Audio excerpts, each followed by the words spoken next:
Hi, everyone. Welcome back to English Unlocked, your friendly guide to learning and mastering English. I'm Emma. And I'm Jake.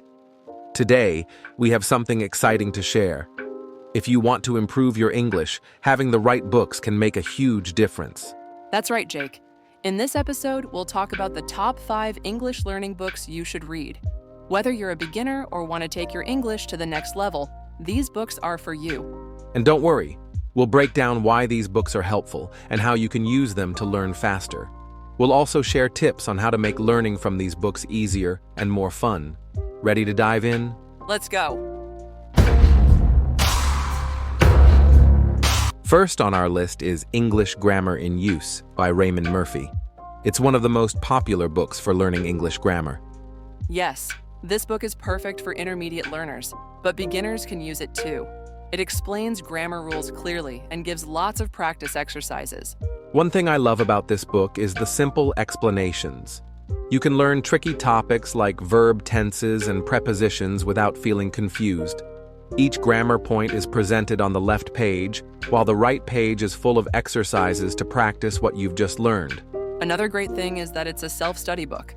You can work through it at your own pace, and it includes answers so you can check yourself. If you want to use this book effectively, here's a tip. Don't rush. Focus on one topic at a time. Read the explanation, do the exercises, and check your answers. Also, review the exercises you got wrong and understand why you made those mistakes. Absolutely. And if you find a particular topic difficult, go back to it after a few days. Revisiting tough topics helps you remember them better. Another strategy is to make a study schedule. For example, you could focus on one grammar section every day for 20 minutes. If you stay consistent, you'll see improvement over time. And you can also use this book alongside other learning materials. Watch movies or TV shows in English, and when you hear a new grammar structure, check the book to understand how it works.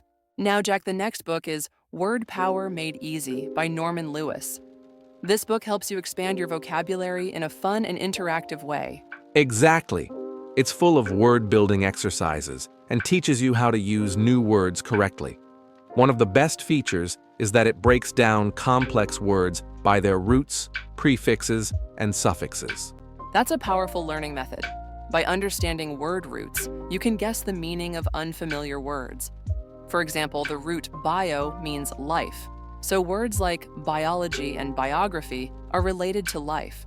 A cool thing about this book is how it groups words by themes. For example, you can learn words related to health, law, or emotions in one section. This method helps you remember words more easily because they are connected by meaning. To use this book effectively, try learning 5 new words a day. Write them in a notebook and practice using them in sentences. You can even make flashcards to test yourself. Another useful method is to create a word journal. Whenever you learn a new word, write down its meaning, example sentences, and synonyms. Review your journal regularly to keep your vocabulary fresh. And here's a fun activity. Use your new words in conversations. Challenge yourself to use at least one new word a day while talking with friends or family. Yes, the more you use the words, the better you'll remember them. Plus, you'll sound more confident and fluent over time. Our third recommendation is the Oxford Picture Dictionary. This book is fantastic for visual learners. Yes, it has thousands of pictures with English words and phrases. It covers everyday topics like food, travel, and work. The visuals make it easier to connect words with objects or actions. It's great for beginners who want to learn basic vocabulary. And the pictures make it easier to remember words. Each section is organized by themes, so you can learn vocabulary for different situations.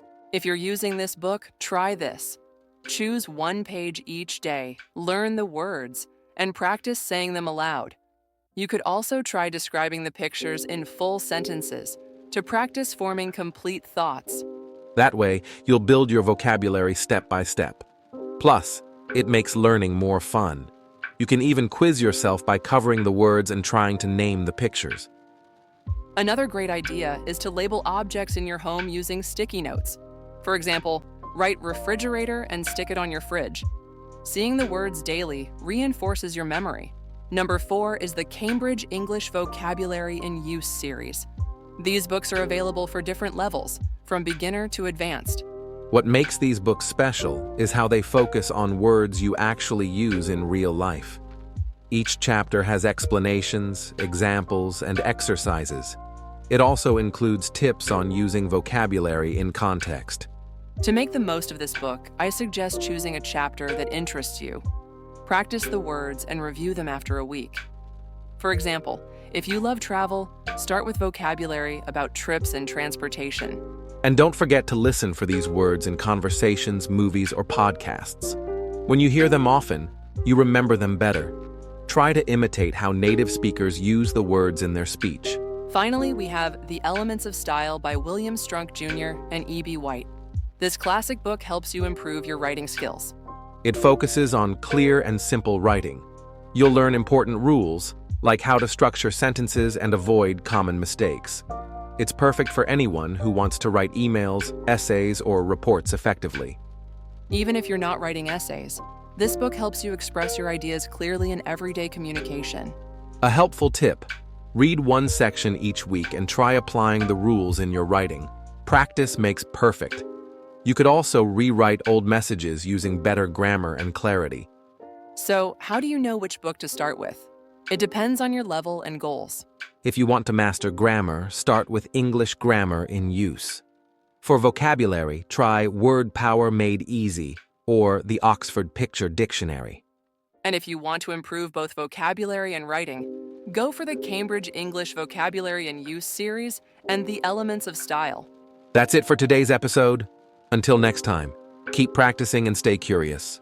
Bye for now. See you.